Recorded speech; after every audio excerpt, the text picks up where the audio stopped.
Vamos orar então, irmão? Para dar um Vamos início ao lá? estudo. Deus, em nome de Jesus, teu Filho, louvamos a Ti, Pai querido, por mais uma oportunidade de estar na Tua presença, mais uma oportunidade, Senhor, de aprender mais de Ti, Senhor. Venha nos iluminar, venha nos ensinar, que possamos a cada dia ter a nossa fé fundamentada no Senhor, por meio da Tua palavra, Senhor.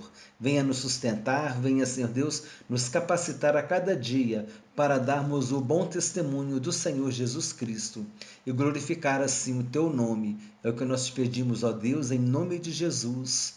Amém. Amém, irmão? Amém.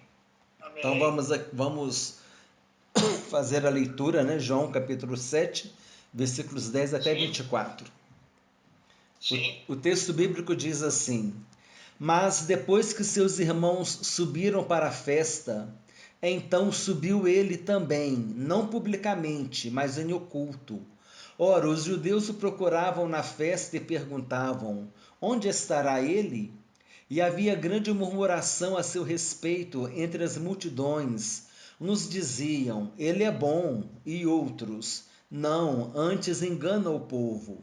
Entretanto, ninguém falava dele abertamente, por ter medo dos judeus. Corria já em meio à festa, e Jesus subiu ao templo e ensinava. Então os judeus se maravilhavam e diziam: Como sabe este letras sem ter estudado? Respondeu-lhes Jesus: O meu ensino não é meu, e sim daquele que me enviou. Se alguém quiser fazer a vontade dele, conhecerá a respeito da doutrina, se ela é de Deus ou se eu falo por mim mesmo. Quem fala por si mesmo está procurando a sua própria glória, mas o que procura a glória de quem o enviou, esse é verdadeiro, e nele não há injustiça. Não vos deu Moisés a lei? Contudo, ninguém dentre vós a observa. Por que procurais matar-me?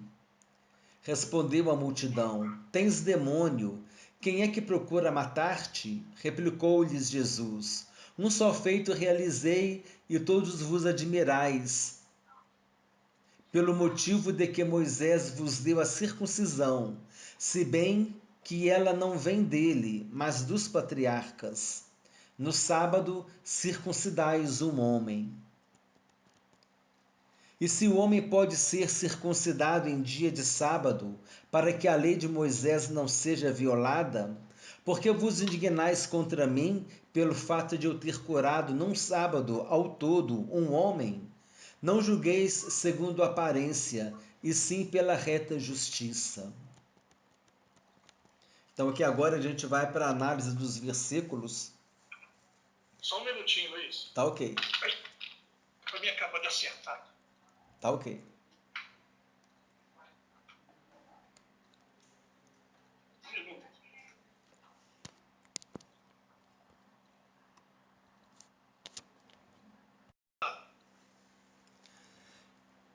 Então vamos começar aqui a análise dos versículos. Versículo 10. Sim. Mas depois que seus irmãos subiram para a festa, então subiu ele também, não publicamente. Comentário. Quando Jesus foi à festa, ele o fez em oculto, justamente ao contrário do que seus irmãos lhe haviam dito para fazer. Ele foi em oculto para não ser reconhecido. Tudo indica que Jesus não quis viajar com seus irmãos por causa da hostilidade dele. Mas o fato de os judeus desejarem matá-lo deve ter tido mais peso. Outro motivo é o fato de não ser ainda o tempo de Jesus se manifestar. Então, alguns motivos que Jesus não subiu à festa com os irmãos dele. Primeiro, que eles estavam sendo muito hostis, né? Muita hostilidade com Jesus. Segundo, Jesus sabia que os judeus queriam matá-lo. E terceiro, porque ainda não era o tempo de Jesus se manifestar. Sim. Versículo 11. Ora, os judeus o procuravam na festa e perguntavam: Onde estará ele? Quando fala os judeus procuravam na festa, né, refere-se à hierarquia religiosa de Israel. Com certeza, eles não o buscavam pelos motivos corretos.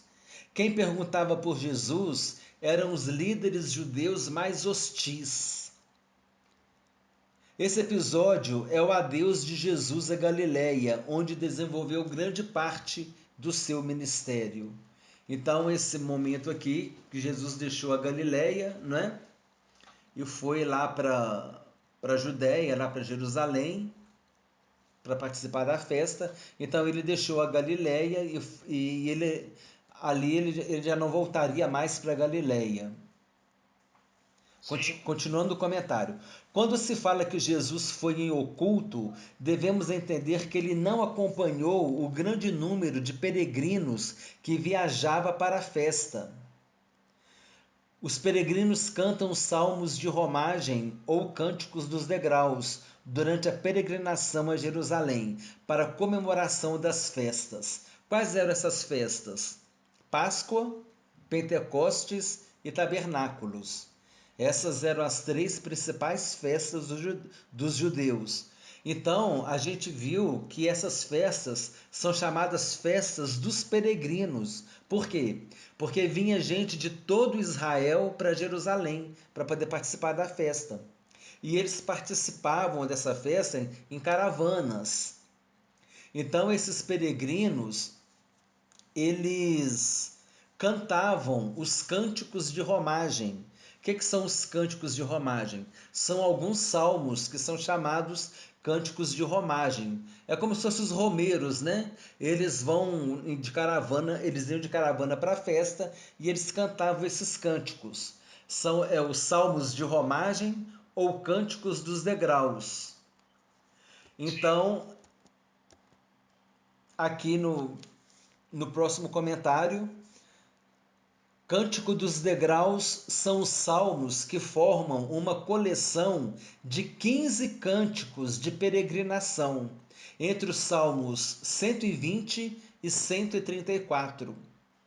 Então, os salmos 120 até os 134, eles são os salmos, os cânticos de romagem. Essa coleção também é chamada de salmos de romagem ou cânticos das subidas, porque o pessoal estava subindo para Jerusalém, né? Sim. Porque Jerusalém ficava num plano mais alto, né? Aí já entra um pouquinho de geografia bíblica, né? Por isso que fala, quando fala assim, porque, por exemplo, lá o bom samaritano, ele subia para Jerusalém, quer dizer, porque Jerusalém estava, eu acho que, a gente já falou sobre isso, né? Mais ou menos 800 metros, 700, 800 metros acima do mar, né? Então as pessoas subiam para Jerusalém. Então pode-se dizer que os 15 cânticos dos degraus formam um tipo de pequeno saltério, dividido em 5 grupos de 3 salmos cada. 5 vezes 3, 15, é o Salmo 120 a 134, os cânticos de romagem, que eles cantavam nas caravanas quando eles estavam indo para Jerusalém, subindo para Jerusalém. Que legal, né? Interessante, né? Olha só que interessante. Oi, pode falar. Não, porque eu estou vendo aí que você vê que a alegria que eles tinham, subiam cantando. Verdade. Eles iam para as festas cantando, louvando. Salmo 120 a 134.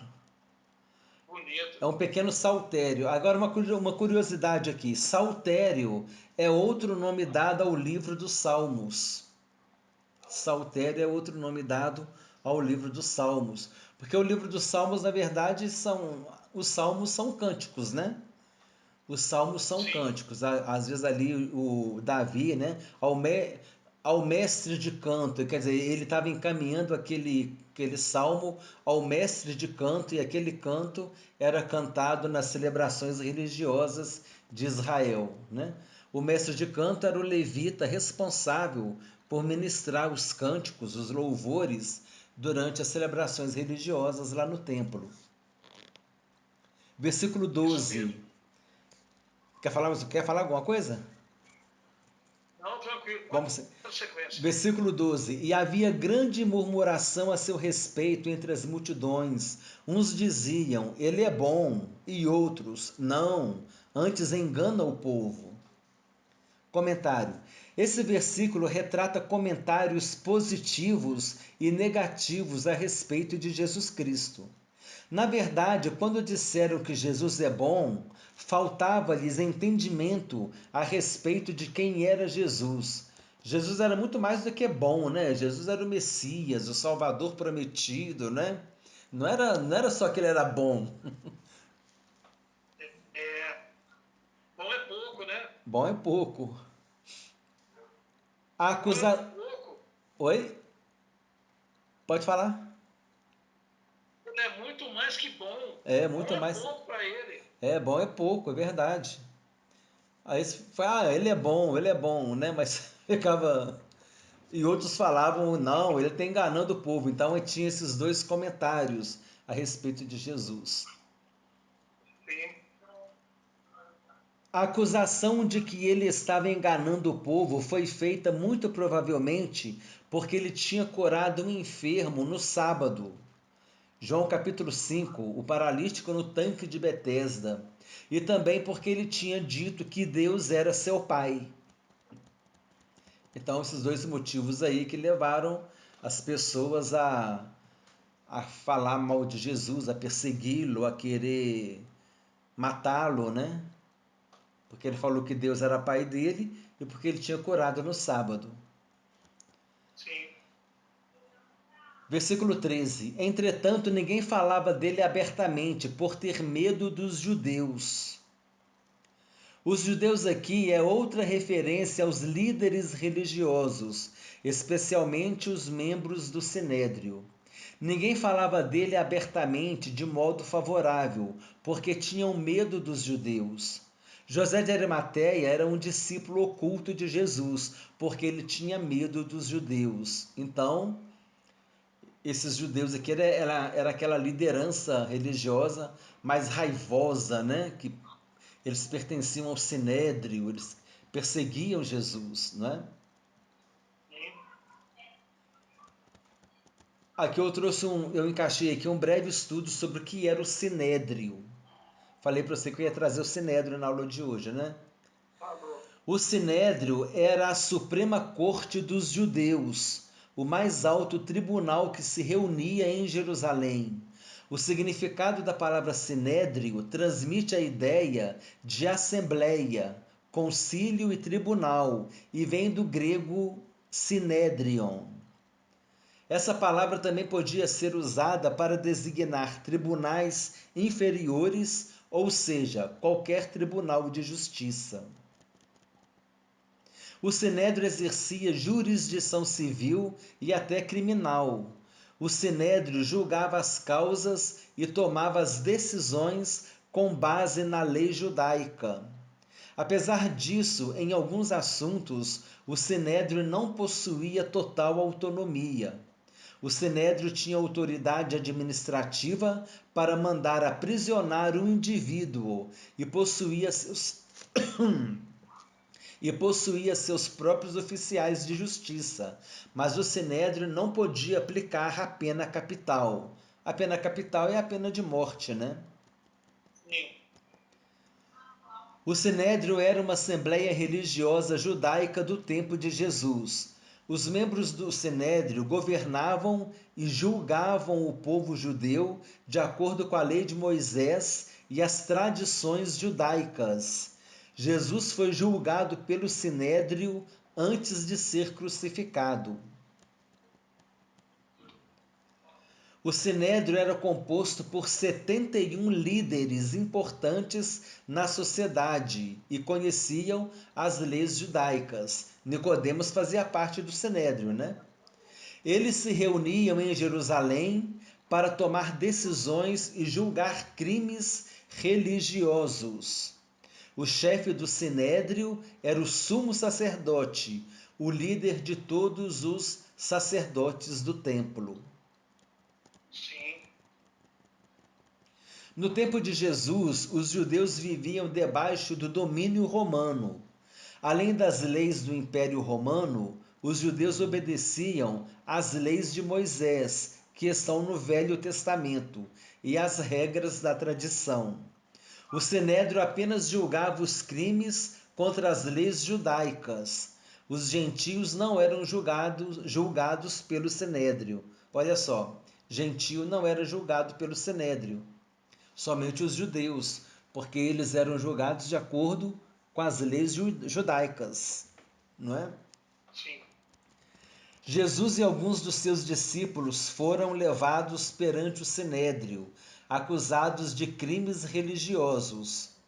O Sinédrio realizava um julgamento, decidia se eram culpados ou inocentes e determinava o castigo.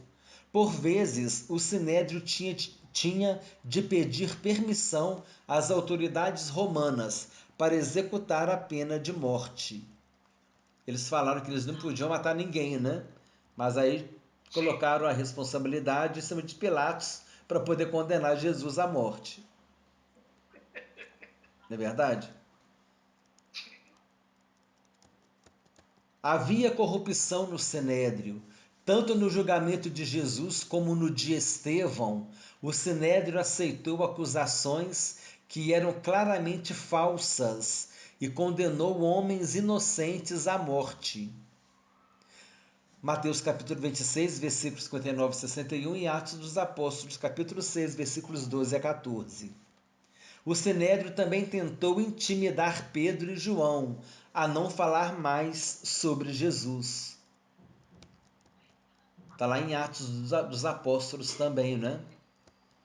Aí, em certo momento, Pedro disse assim: importa-nos mais obedecer a Deus do que aos homens, né? Correto. Além de corrupção, o Sinédrio também tinha divisões. Alguns membros eram fariseus e outros eram saduceus, com interpretações muito diferentes das leis de Deus. Em certa ocasião, Paulo aproveitou essas divisões para se livrar de uma condenação injusta. Está em Atos dos Apóstolos, capítulo 23, versículos 6 e 7. O Sinédrio deveria promover a santidade e a obediência a Deus, mas apenas promovia os seus próprios interesses. Então tinha dois grupos principais no Sinédrio, os fariseus e os saduceus. E entre eles havia algumas diferenças. Por exemplo, os fariseus acreditavam na ressurreição. Os saduceus não acreditavam na ressurreição. Os saduceus também não acreditavam na existência de anjo. Então havia algumas diferenças doutrinárias entre esses dois grupos. Eu posso trazer um estudo rápido aqui para que a gente fala tanto de saduceu e fariseu, né? Traz um estudo rápido aqui sobre fariseu e saduceu e a gente fala algumas características deles para a gente poder entender. Mas o principal era isso. O principal era que os fariseus eles acreditavam na ressurreição e acreditavam nos anjos. E os saduceus não acreditavam na ressurreição e não acreditavam na existência de anjos. Mas esses eram os dois grupos de religiosos que eles compunham, né, com mais supremacia lá, com maior número de pessoas lá, né? Os fariseus e os saduceus compunham o Sinédrio. Eles faziam parte do Sinédrio. Talvez eles tivessem o maior número, né, de pessoas lá no Sinédrio. Sim. Mas alguns membros do Sinédrio eram homens tementes a Deus, que amavam a justiça. José de Arimateia sepultou Jesus no seu próprio túmulo, condenando assim a decisão de seus colegas do Sinédrio de matar Jesus. Gamaliel, um professor sábio do Sinédrio, foi o professor de Paulo e aconselhou o Sinédrio a não tomar ação contra os discípulos de Jesus. Atos dos Apóstolos, capítulo 5, versículo 38 a 40. Então aqui nós temos alguns homens, né, mais ilustres no Sinédrio. José de Arimateia fazia parte do Sinédrio, Gamaliel, Gamaliel foi o mestre do apóstolo Paulo, né? O apóstolo Paulo ele foi doutrinado aos pés de Gamaliel. E também Nicodemos, né? Nicodemos também foi outro membro do Sinédrio ilustre aí, José de Arimateia, Gamaliel e Nicodemos. Aconteceu alguma coisa com a sua internet?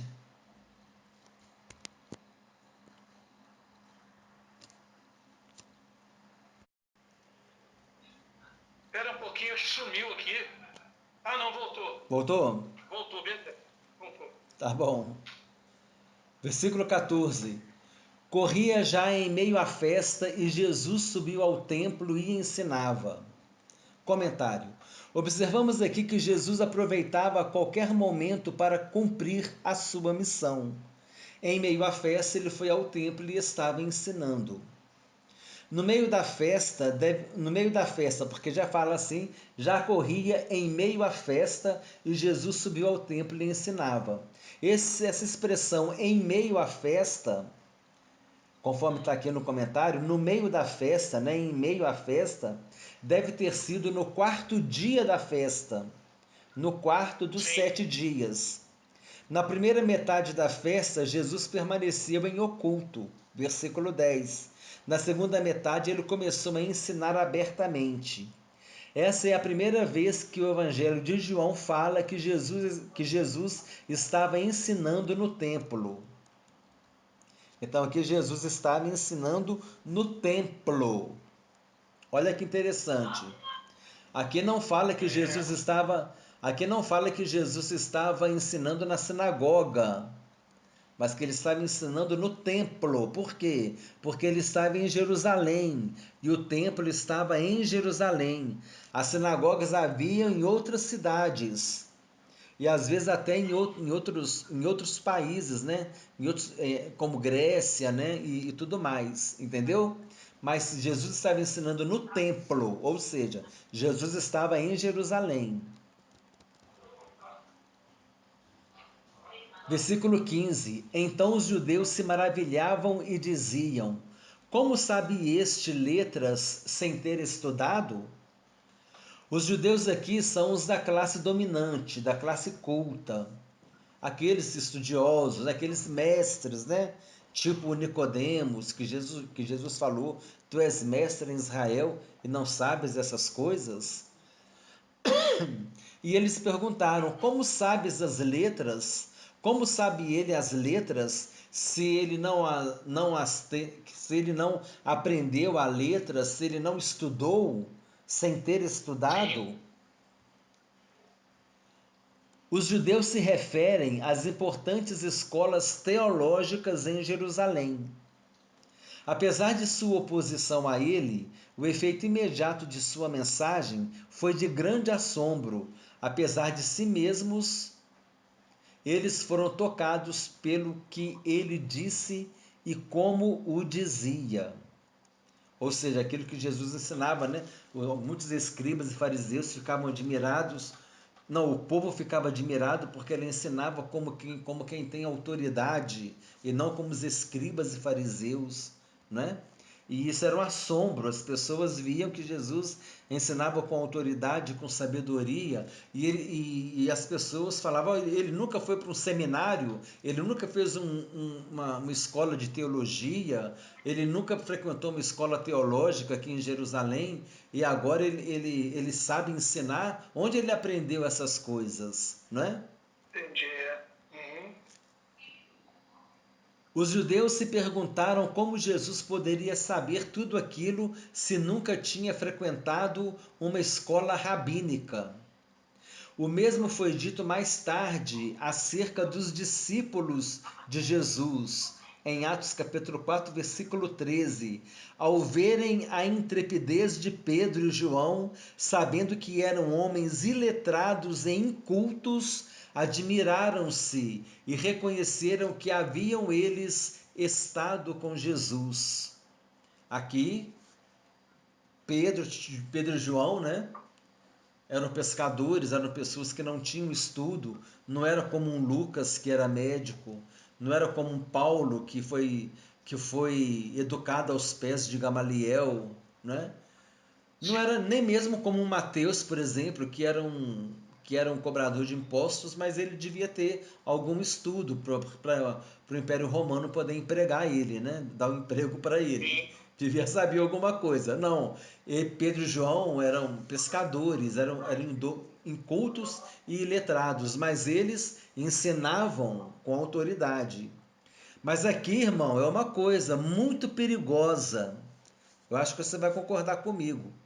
As pessoas pegam um versículo desse e falam assim: então eu não preciso estudar um seminário, então eu não preciso participar de um estudo bíblico, então eu não preciso participar de uma escola bíblica, porque eles ensinam, Pedro e João, por exemplo, ensinavam com autoridade, ensinavam a palavra de Deus, estavam cheios do Espírito Santo, é claro, mas, irmão, é importante estudar, não é? Lá no, Claro. lá no livro de Provérbios está escrito: adquire o conhecimento. O que é a sabedoria, irmão? A sabedoria é você usar bem o conhecimento. Lembra que nós falamos sobre isso? Sabedoria é você usar bem o conhecimento.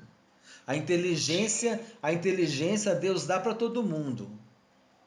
A sabedoria, a sabedoria é usar bem aquele conhecimento que você adquiriu com a sua inteligência. Lembra que nós falamos da bomba atômica, né? Aquela energia nuclear? Quando eles inventaram a bomba atômica, eles usaram a inteligência deles, o conhecimento, né? O conhecimento da física nuclear para inventar a bomba atômica, mas foi para uma coisa ruim, não é verdade? Para matar pessoas. Eles usaram aquilo com sabedoria. Eles usaram aquele conhecimento com sabedoria. Uma bomba matar não sei quantas mil pessoas, né, lá em Hiroshima, Nagasaki, né, na Segunda Guerra Mundial. Mas então, só que eles usaram o conhecimento com sabedoria, mas eles fizeram mal, né?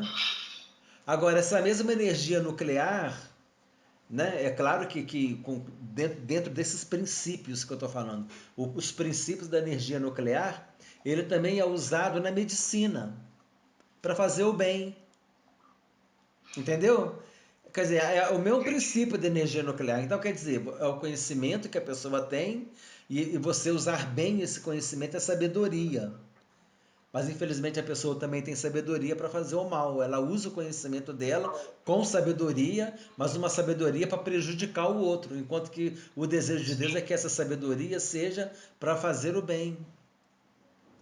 Então, é nossa responsabilidade o quê? Adquirir o conhecimento. E como que a gente adquire o conhecimento? Estudando, né? Estudando, tendo experiência, né? Vai acumulando experiência. E aí você vai crescendo, lendo, né? Então, a gente não pode pegar isso aqui como uma doutrina bíblica, Atos capítulo 4, versículo 13.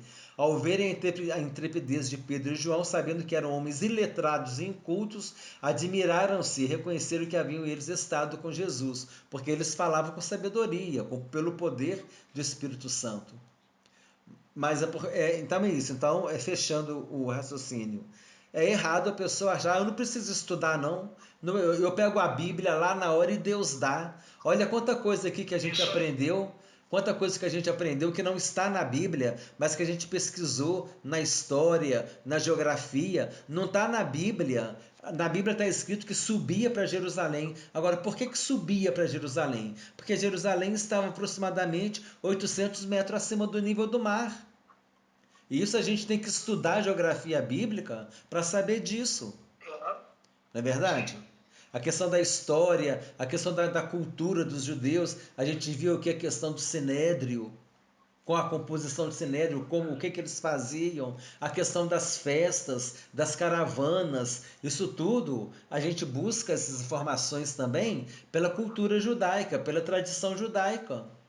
As pessoas que escreveram sobre esses assuntos com fundamentação histórica, com fundamentação geográfica, e a gente vai aumentando o conhecimento, buscando conhecimento nisso, para a gente poder ter um estudo abençoado desse. Não é verdade? Sim. Aí o que que acontece? A pessoa vira e fala que não precisa estudar, que, né, que não precisa fazer um seminário. Se puder fazer um bom seminário, vale a pena, é importante. Por exemplo, tem seminário, né? Faculdade de teologia, tem seminário que estuda grego e hebraico. Você não vai aprender grego e hebraico sozinho. E é importantíssimo a gente ter uma noçãozinha de grego e de hebraico, nem saber muito não, mas ter uma noçãozinha. Para quê? Porque às vezes aparecem termos aqui em grego e hebraico, a gente sabe entender mais ou menos o que está acontecendo. Por quê? Tem que adquirir conhecimento, tem que buscar conhecimento, né? E não ficar nessa, não tem que estudar nada não, porque Deus dá lá na hora. A gente tem que estudar sim. O que Jesus falou? Eu vos enviarei o Espírito Santo e ele vos fará lembrar tudo aquilo que eu vos tenho ensinado. Então você estuda, nós estamos estudando aqui agora. Na hora que você precisar, o Espírito Santo ele vai te iluminar. Ele vai te fazer lembrar aquilo que você precisa e você vai falar com sabedoria. Amém? Glória a Deus por Amém. isso. Amém. Versículo 16. Respondeu-lhes Jesus: O meu ensino não é meu, e sim daquele que me enviou. Jesus disse que a doutrina não era dele, mas de Deus, que o tinha enviado. Ele faz aqui uma reivindicação muito maior do que a qualquer um dos profetas da antiguidade. Em outras palavras, sua doutrina, seu ensino, é de Deus. A declaração de Jesus indica que ele não havia aprendido sua doutrina com os rabinos, muito menos tinha inventado. Muito pelo contrário, o ensino de Jesus vinha do próprio Deus. Jesus trouxe o ensino de Deus para nós. Sim. E ele disse, né, aprendei de mim, porque sou manso e humilde de coração. Ele é o nosso mestre e nós devemos aprender dele, né? Aprender com ele. Versículo 17. Se alguém quiser fazer a vontade dele, conhecerá a respeito da doutrina, se ela é de Deus ou se eu falo por mim mesmo. Fazer a vontade de Deus. Conhecerá a respeito da doutrina, o verbo gnosko, né, que é o verbo conhecer no grego. A verdade só pode ser recebida por corações abertos. Deus nos faz conhecer a verdade segundo o nosso desejo de recebê-la. Se você quer conhecer a verdade, Deus vai te dar a verdade. Tem que abrir o coração, né? Igual aquela música que diz assim, deixa a luz do céu entrar. Para você deixar a luz do céu entrar, você tem que abrir a janela, né? Abrir a janela para poder para a luz do sol entrar. Então, quer dizer, abre a janela do teu coração, deixa a luz do céu entrar na tua vida e essa janela ela é aberta pelo lado de dentro. Se eu quiser manter a janela fechada, ela vai ficar fechada. A janela do conhecimento de Deus, a janela do conhecimento da palavra de Deus, a janela da experiência com Deus, da vivência com Deus, mas eu tenho que tomar a decisão de abrir essa janela. Igual ele falou aqui, Deus nos faz conhecer a verdade segundo o nosso desejo de recebê-la. Se alguém quiser fazer a vontade de Deus, vai conhecer sobre o seu ensino. Se você tenta fazer a vontade de Deus, imediatamente reconhecerá minhas palavras como verdade, e por isso saberá que são as palavras de Deus. Isso é Jesus falando, né? Se você tenta fazer a vontade de Deus, imediatamente reconhecerá minhas palavras. É Jesus falando, como verdade. E por isso saberá que são as palavras de Deus. Quando a pessoa começa a experimentar a palavra, né? Jesus disse, as palavras que eu vos tenho proferido são espírito e vida. Não é? Então quer dizer, quando a gente recebe a palavra de Jesus, a poderosa palavra que vem de Jesus em nossas vidas, ele deixa a gente impactado.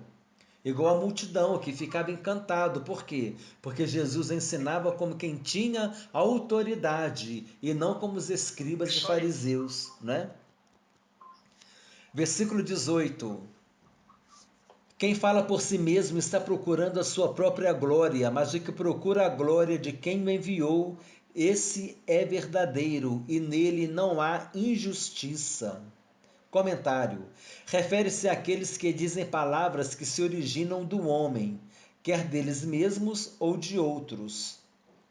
Ou seja, a pessoa que está ensinando dele mesmo, ensinando de filosofias que não tem nenhuma fundamentação bíblica, que não tem nada de espiritual, né? Mas é igual Paulo disse, a sabedoria do mundo é uma sabedoria vã, né? É uma sabedoria que não traz transformação de vida, né? Então a gente precisa buscar a sabedoria que vem de Deus. Sim. A prova para ver se um mestre é bom ou não é a maneira com que ele prega a mensagem de Deus. Por quê? Porque se ele busca glorificar a Deus, ele está procurando glorificar aquele que enviou a Deus. Então, aquele que o enviou, né, que foi Deus. Então, o seu testemunho é verdadeiro. Agora, aquele que procura sua própria glória, não é verdade? Ele não vai ser justificado, né? É igual aquele fariseu: Senhor, eu entrego o dízimo, eu jejuo 2 vezes por semana, eu faço isso, eu faço aquilo, eu não sou como esse publicano que está aqui, né? Quer dizer, ele e o publicano falou: Senhor, tem misericórdia de mim, porque eu sou um pecador. Quer dizer, né? Então, quer dizer, aquele que estava querendo trazer a glória para ele estava querendo valer ele mesmo, né? Ele estava querendo trazer reconhecimento para ele mesmo. E ele não desceu do monte justificado, mas o publicano desceu, o fariseu não. Então aqui é a mesma coisa, você busca a glória daquele que te enviou, o seu testemunho é verdadeiro. Então devemos, tudo que a gente fizer deve ser para a glória de Deus, né?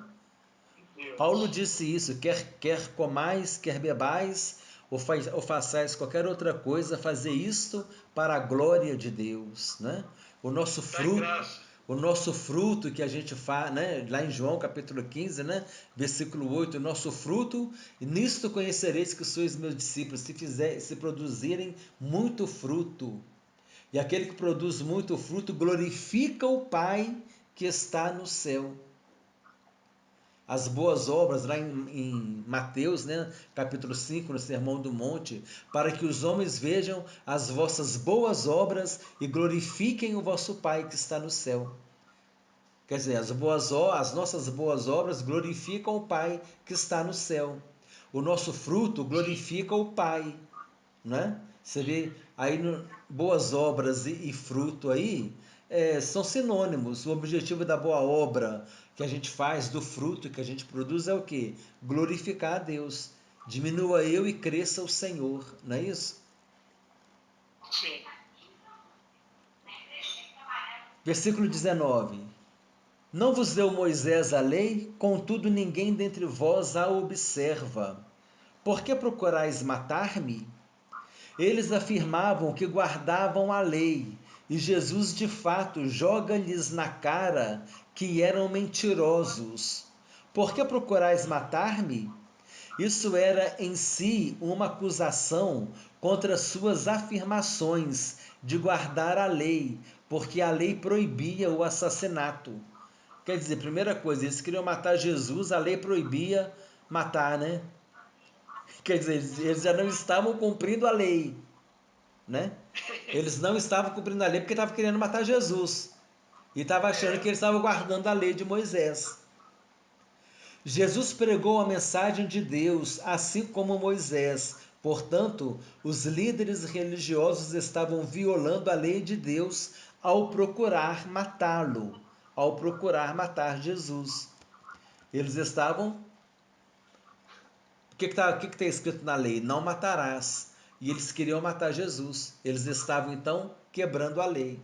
E a gente vai ver aqui no próximo, nas próximas explicações que eles estavam quebrando a lei de novo. E aquele negócio que Jesus fala, né? Você olha o cisco que está no olho do teu irmão e você esquece a trave que está no teu olho, né? Eles falavam que estavam guardando a lei de Moisés e queria matar Jesus. Versículo 20. Respondeu a multidão: Tens demônio? Quem é que procura matar-te? Comentário. Apesar de Jesus ter simpatia do povo, a multidão, ou algumas pessoas que estavam na multidão, disseram que Jesus estava com demônio. Mas depois questionam a Jesus: Quem quer te matar? É bem possível que essas pessoas não soubessem dos planos dos religiosos.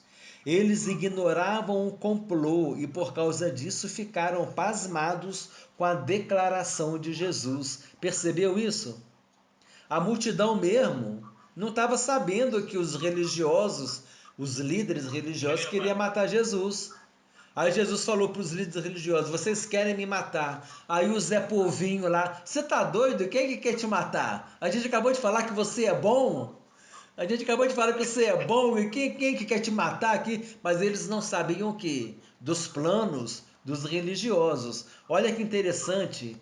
Como é que é interessante esses estudos? A gente busca as coisas, parece que a gente está no meio deles, né? Você fica imaginando Jesus falando para os religiosos lá, os líderes religiosos: vós procurais me matar e vocês estão aí, não estão cumprindo a lei de Moisés.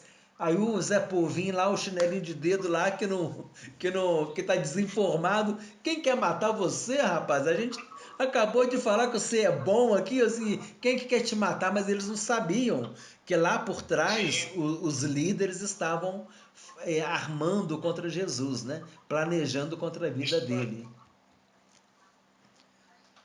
Versículo 21. Replicou-lhes Jesus: Um só feito realizei, e todos vos admirais. Comentário. Ele se referia à cura de um homem no sábado, o qual havia sido feita cerca de 1 ano e meio antes. 1 ano e meio antes, mais ou menos.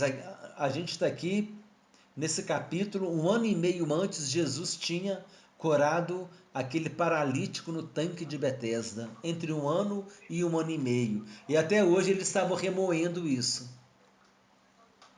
É bem possível que os líderes religiosos tivessem exposto o tema. Talvez eles tenham falado ali: você curou aquele homem lá no tanque de Betesda no dia de sábado. Aí é possível que a Bíblia não registra, mas é possível que eles tenham levantado essa questão. Aí Jesus diz: Fiz uma obra e todos vos maravilhais. Jesus se refere à cura do homem paralítico em Jerusalém, que tinha acontecido há 1 ano atrás. 1 ano, 1 ano e meio, alguma coisa em torno disso. Mas mesmo que fosse 1 ano, já era bastante tempo, né? E eles estavam remoendo, eles estavam remoendo aquilo até hoje, né? Até nesse momento aqui. Quer dizer, qualquer coisa. Quando a pessoa quer perseguir, meu irmão, quando a pessoa quer falar mal, quando a pessoa quer caluniar, entendeu? Você pode ter cometido um erro há 1 ano atrás. Você pode ter reconhecido o seu erro, você não faz mais aquilo, mas está valendo o que você fez há 1 ano atrás. O coração do homem é muito complicado com essas coisas, né? Persegue mesmo, né? Persegue. Se bem que aqui o que Jesus tinha feito era uma coisa boa, né? Ele fez o bem para o homem, né? Versículo 22. Pelo motivo de que Moisés vos deu a circuncisão, se bem que ela não vem dele, mas dos patriarcas, no sábado circuncidais o homem. Quer dizer que o Senhor disse a Moisés para incluir a circuncisão na lei. Mas a circuncisão, ela não vem de Moisés. Essa circuncisão, ela vem dos patriarcas. Significa que a lei, na verdade, teve início com Abraão. A lei vem dos patriarcas. Significa que a lei, na verdade, teve início com Abraão. Deus já tinha mandado Abraão circuncidar as crianças no 8º dia, não é? Jesus estava ressaltando que se a circuncisão era legal no dia de sábado, quanto mais legal seria uma ação que beneficiaria muito a uma pessoa, tal como uma cura. Aqui Jesus estava questionando o quê? A lei diz que tem que circuncidar o menino no 8º dia. Se o 8º dia der no sábado, vocês estão circuncidando o menino no sábado. Então vocês não estão guardando a lei. Agora, vocês podem circuncidar o menino no sábado e vocês não estão guardando a lei. Agora, eu curei uma pessoa no sábado e vocês estão me acusando? E Jesus, em outro momento, ele também falou isso. E se o seu boi cair no buraco no dia de sábado, você não vai lá tirar o seu boi? Quanto mais vale uma pessoa curada no sábado do que um boi. Se você vai tirar... Jesus também não dava. Hein? Jesus também não dava moleza para eles também, não. Ele sentava o fumo nele, né? Sentava o fumo mesmo. E mostrava que ele estava errado, mas eles estavam cegos. Por quê? Tudo isso, irmão, eu vejo a resposta. Sabe onde é que está? De tudo isso, sabe onde é que está a resposta? Essa perseguição toda, esse bate-boca toda de Jesus com os fariseus. Sabe onde que está a resposta? Está lá quando Pilatos disse assim, quando Pilatos tentou, né, livrar Jesus, né? A Bíblia diz, porque Pilatos sabia que os judeus tinham inveja de Jesus. Tudo isso é por causa da inveja, irmão. Porque eles queriam fazer o que Jesus fazia. Só que eles queriam fazer para aparecer. Porque o fariseu ele tinha esse propósito, né? Ficava fazendo jejum. Como Jesus falou, quando fizeres jejum, não fica mostrando, eu estou fazendo jejum hoje, aquela cara toda destruída. Você tem que lavar sua cara, você tem que ficar animado, empolgado, né? Tem que estar com a coluna ereta, né? Eu estou fazendo jejum, mas eu estou bem, não vou falar para ninguém. Agora eu vou mostrar para todo mundo que eu estou fazendo jejum, né? Então eles sentiam inveja de Jesus por causa disso. Porque Deus usava Jesus, fazia os milagres e eles ficavam enciumados. A verdade é essa.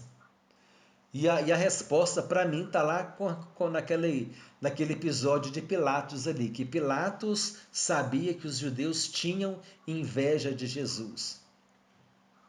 E eu acho que a liderança da igreja, quer seja lá na igreja católica, quer seja aqui na igreja evangélica, a liderança da igreja tem que ficar muito atenta com isso. Porque às vezes tem uma pessoa lá que canta bem, que prega bem, que ministra o louvor, aí os outros ficam enciumados, o que faz? Começa a abafar aquela pessoa. Né? Então quer dizer, esquece do que Jesus disse, que a seara é grande, são poucos os trabalhadores, né? A messe é grande, são poucos os trabalhadores, são poucos os ceifeiros. Então Deus está levantando o trabalhador para a seara, o outro fica com inveja porque ele toca bem, porque ele canta bem, porque ele prega bem, e começa a abafar ele, e começa a sufocar aquele chamado que está brotando, e as lideranças, as pessoas que estão à frente das igrejas, precisam ficar atentas com relação a isso. Se está aparecendo um novo valor, né? Está despontando um novo valor ali na igreja, dá oportunidade para ele desenvolver o ministério dele, e amanhã ou depois você vai abrir uma filial de uma igreja e você vai começar a fazer culto em casa, né? Reuniões nas casas, você já vai ter mais um instrumentista, você já vai ter mais uma pessoa que dirige louvor, você já vai ter mais uma pessoa que prega, e aí a obra de Deus vai crescendo. E não pode, então a liderança não pode deixar que essa inveja, né? Porque a pessoa fica com medo de perder o microfone. O problema é que às vezes a pessoa fica com medo de perder o microfone e aí sufoca o outro que tá começando a desabrochar, né, o ministério dele. Não é verdade? Então, esse problema da inveja é muito perigoso também na igreja. A liderança precisa ficar ligada. Se ela percebeu que está chegando alguém que tem um dom e essa pessoa, a liderança tem que acompanhar de perto, né? Versículo 23. E se o homem pode ser circuncidado em dia de sábado, para que a lei de Moisés não seja violada, por que vos indignais contra mim pelo fato de eu ter curado num sábado ao todo um homem? Não julgueis segundo a aparência, e sim pela reta justiça. A pergunta quer dizer que Jesus, que realmente era o cumprimento dessas leis, era para quem elas no princípio apontavam, tinha realizado o que essas leis simbolizavam e que as mesmas não poderiam realizar. Tudo na lei simbolizava Jesus. Aquele cordeiro que era sacrificado era o cordeiro de Deus que tira o pecado do mundo. O arco, né? O arco da aliança lá depois do dilúvio. Aquilo era uma aliança de Deus com a humanidade. E depois Deus ele fez uma aliança com a humanidade por meio de Jesus. Aqui a circuncisão era uma simbologia também de aliança. A circuncisão era uma aliança de Deus com o povo. Mas aí hoje nós temos o quê? Jesus é a aliança entre você e Deus, né? Jesus é a aliança entre mim e Deus. Hoje, o nosso Deus é Deus de pactos, é Deus de aliança. Deus faz alianças. Deus faz pactos. E o último pacto, a última aliança, está em Jesus Cristo. Jesus disse: "Este é o sangue da nova e eterna aliança." Nova, porque antigas alianças existiram, e eterna, porque depois de Jesus não tem mais aliança. Deus não vai fazer mais aliança. A última aliança foi feita há 2000 anos atrás, quando Jesus morreu na cruz para nos salvar. Jesus é a aliança entre nós e Deus. E é por isso que aquilo que eu falei para você, o Novo Testamento, né, a nova aliança, o Novo Testamento, a nova aliança é o cumprimento do Antigo Testamento. Por isso que hoje nós precisamos aceitar Jesus como nosso Senhor e nosso Salvador, porque Ele é que é a aliança entre Deus e nós. A nossa aliança está nele. Se você rejeita Jesus, você rejeita a aliança que Deus propôs. E é complicado, né? Se a pessoa morrer nessa situação. A pessoa está rejeitando o perdão, está rejeitando a salvação. Concluindo aqui, irmão. Não julgueis segundo a aparência, e sim pela reta justiça. Esse aqui é o complemento do versículo, né?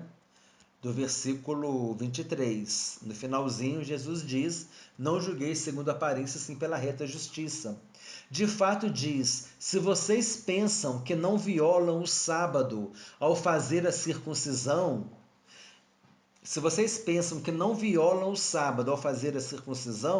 então como podem pensar que eu quebranto o sábado quando curei um de vocês que estava paralítico há 38 anos? Aquilo que eu falei, Jesus disse: se para você está tudo bem que você está fazendo a circuncisão no sábado, e sábado é o dia do descanso, mas se você está fazendo a circuncisão no sábado, do menininho lá, né, o 8º dia, tudo bem, mas que problema que tem eu curar uma pessoa? Que problema que tem eu levantar um paralítico no sábado também? Aquilo que nós falamos, se o boi cair no buraco, você não tira no sábado? Então por que eu não posso curar alguém no sábado? Diz que o julgamento deve ser feito segundo toda a palavra de Deus e não apenas tomar uma parte e pervertê-la de acordo com seus próprios interesses. Isso aqui é importante. Ó, diz que o julgamento deve ser feito segundo toda a palavra de Deus, e não apenas tomar uma parte e pervertê-la de acordo com seus próprios interesses. Às vezes a pessoa pega uma parte do versículo e fala, ó, tá escrito aqui na Bíblia isso, ó. Mas você tem que ler o texto, você tem que ler o contexto, você tem que ler o que está significando aquela palavra ali, e muitas vezes a pessoa cria o quê? Cria uma doutrina em cima de um versículo, sendo que ela tem que estar com a visão ampla da palavra de Deus, né? A visão, uma palavra difícil, a visão holística, né?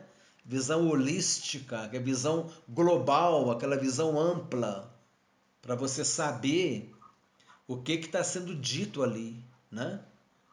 E não simplesmente pegar um versículo pequenininho ali, ah, está escrito isso aqui na Bíblia, ah, então tem que ser assim.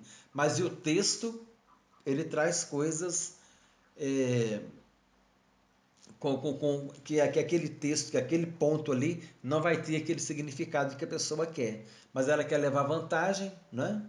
Igual, por exemplo, tem um versículo que está escrito assim: diz o Nécio, dois pontos, não há Deus. Quer dizer, não existe Deus. Se você pegar só esse pedacinho, ó, a Bíblia diz que não existe Deus, né? Verdade. Mas você tem que pegar o versículo, diz o Nécio, dois pontos, não há Deus.